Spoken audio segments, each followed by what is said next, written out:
this next unit that we're going to cover, chapter 3 in our book, we'll be talking about inequalities. Today probably will be a review for most of you. So we're going to be talking about what an inequality is. Sometimes we want to compare two quantities, and we want to describe whether one's bigger or smaller than the other, and we'll use some mathematical symbols to do that. So for example, in this first one, 6 is not equal to 8, would be 6. Here's the equal sign. To make it not equal, draw a slash across it.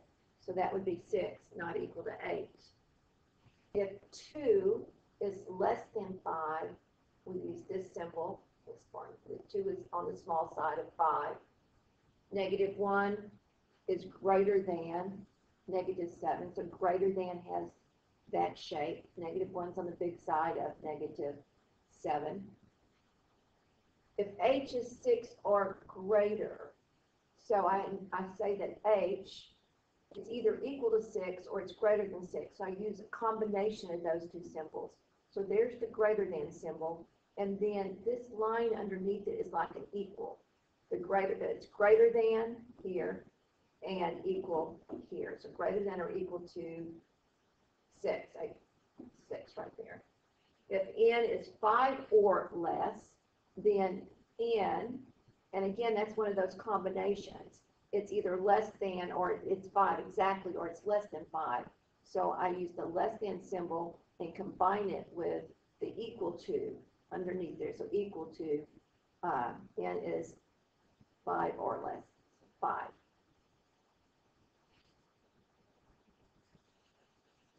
Sometimes when we see the symbols a greater than 0, it may not have any meaning to it.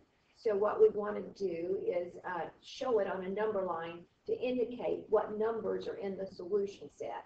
So if we have that a is greater than 0, we're going to put an open circle on 0. When we put the open circle, we're saying it's not equal. So notice there's not an equal sign right over here. There's just a greater than sign. So put an open circle on 0, and then if it's greater, we want the numbers that are on the bigger side of 0, so they go this direction, and we'll draw our arrow right there. If the variable is less than a number, an open circle is placed on the number. So if a is less than 1, we'll put an open circle there because it's not equal. Again, it's not equal over there. And then since it's less than, we want the numbers that are smaller than 1, so to the left. Sometimes we want to show that combination. In order to show the combination on a number line, we'll say a is greater than or equal. There's the equal sign right there to 2. So this time we'll put a closed-in dot on 2. If it's greater than 2, we'll draw to the right. The number's bigger. So on this a is less than 1 up here, up above it, 1 itself is not in the solution set, but down here on this example below, where a is greater than 2, greater than or equal to 2, 2 is in the solution set, as well as everything that comes after it. So again, if a is less than or equal to 3, I want to say that both it can be equal to 3, and to show that, I'll put a closed-in dot on 3, and then if it's less than, we'll draw the numbers that are on the small side of 3 and shape those in. Be careful if the inequality is expressed this way, 3 greater than x, then that means that x, okay, so notice x is on the small side there. X is on the small side of 3. So when I reverse it, I want the small side of my inequality being with the x. So x is smaller than 3.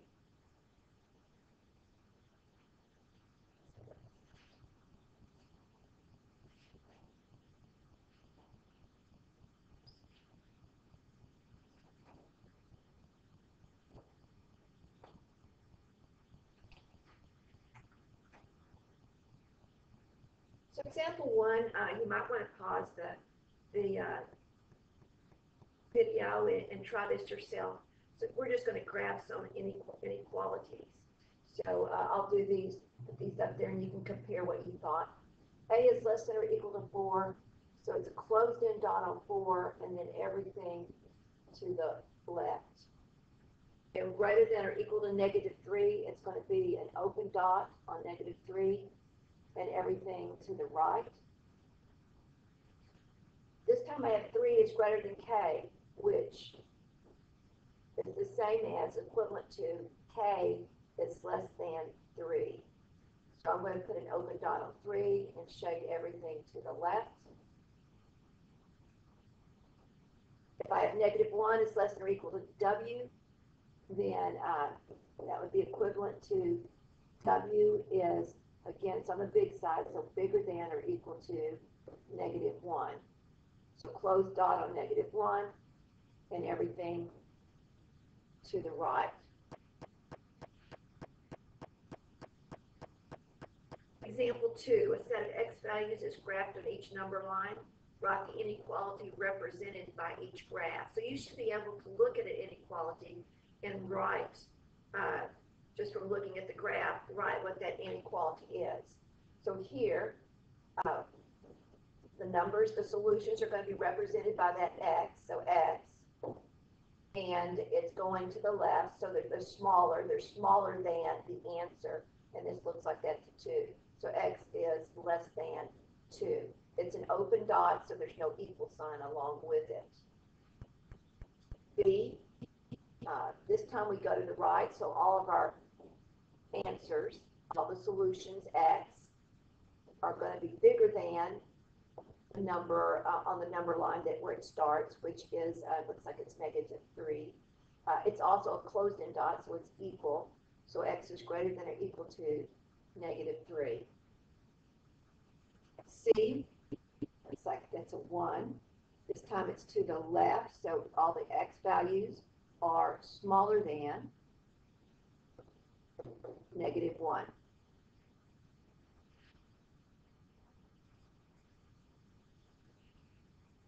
This example is really just meant to kind of explain the reason for some of the rules that we use with solving inequalities. So let's just take a look. If we compare -4 to 2, we can see that -4 is smaller than 2. So here's my -4 right there. So -4 is smaller than 2. So what happens if I add 2 to both of those numbers? Well, if I add 2 to -4, I get -2. And if I add 2 to 2, I get 4. And again, we can see that -2 is less than 4. So -2 would fall right here. 4 would fall right here. So again, -2 is on the small side of 4. If we subtract 2 from the original 2 problems, I've got -4 subtract 2, that's -6. 2 subtract 2, that's 0. So when I look at -6 and 0 on the number line, I see again that -6 is on the small side of 0. So it's less than 0. If I multiply both of them by 2, I get 2 times -4, which is -8. And I get 2 times 2, which is 4. And if I put them on the number line, -8 is here, 4 is here, and I see that -8 is still on the small side of 4. If I divide them both by 2, I get -4 divided by 2 is -2. 2 divided by 2 is 1. If I put them on my number line, -2 here, 1 is here, I see that -2 is still on that left side, on the small side of 1. However, when I go and I multiply by -2, this time I'm going to get -2 times -4, which is +8. -2 times 2 is -4.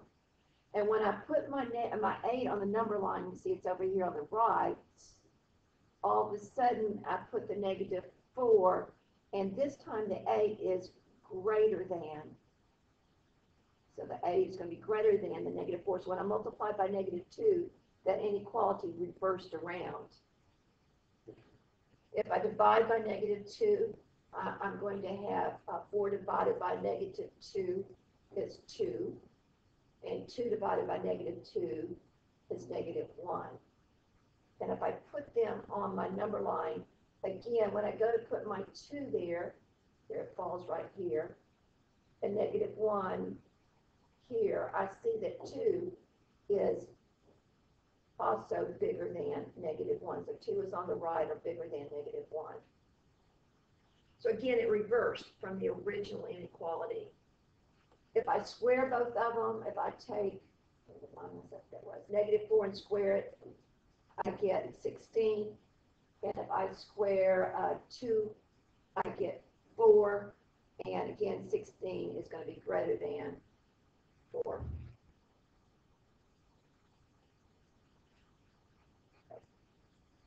All right, so solving inequality. So using those thoughts that when we multiplied and divided by a negative, the inequality changed, that's what we're going to write right here. When multiplying or dividing by a negative, the direction of the inequality reverses. So some examples. So we're just going to work these. Solve each inequality and graph the solution set. All right, so I've got an inequality. I'm going to follow all the same steps I did with the equation. So I want to isolate the x. So the first thing I need to remove is the 1. So I'm going to add 1 to both sides. And that's going to leave me with 2x is less than 10. Then I'm going to divide both sides by a positive 2. So x is less than 5. The inequality sign remained the same through the whole problem. It just stayed that same way because we multiplied by positive, divided by a positive, we added up there, so it did not change. So when I graph it, if I have to show a graph, all I need to do is put the 5 on there. I put an open dot to show that the 5 is not included in the solution, and then I shade it to the left. B, I'm going to subtract 2. Not a problem. That's going to be negative 3x is greater than 12. So subtraction does not change the inequality. Then I'm going to come in here, and I'm going to divide both of these by negative 3. And when I divide by a negative, it reverses the inequality. So now this is going to say that x is less than negative 4. And when we graph it, we have our negative 4, open dot, and shade to the left.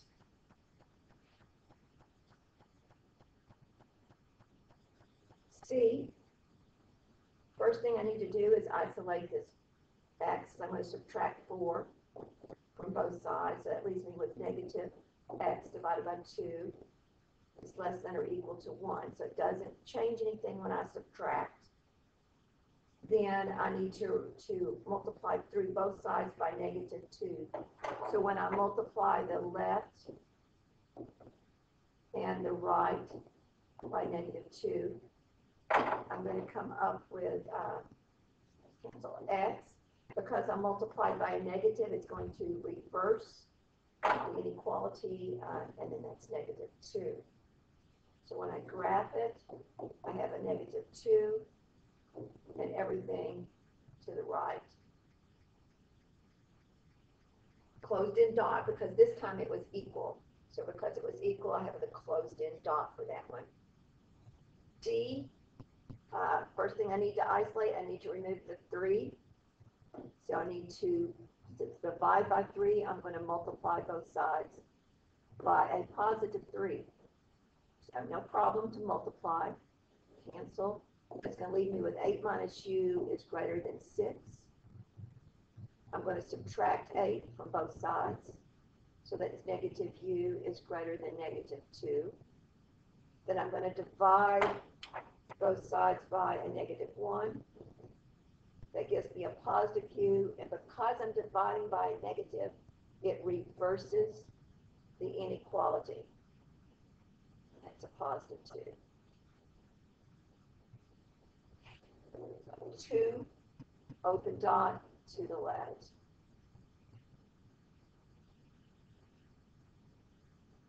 I'm going to kind of go back up. You can check your answers by picking any number that's on this side in the solution set. So the numbers that are in the solution set are 4, 3, 2, 1, 0, etc.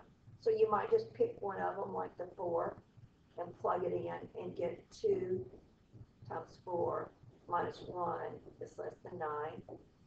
8 minus 1 is less than 9. 7 is less than 9, and see that that's true.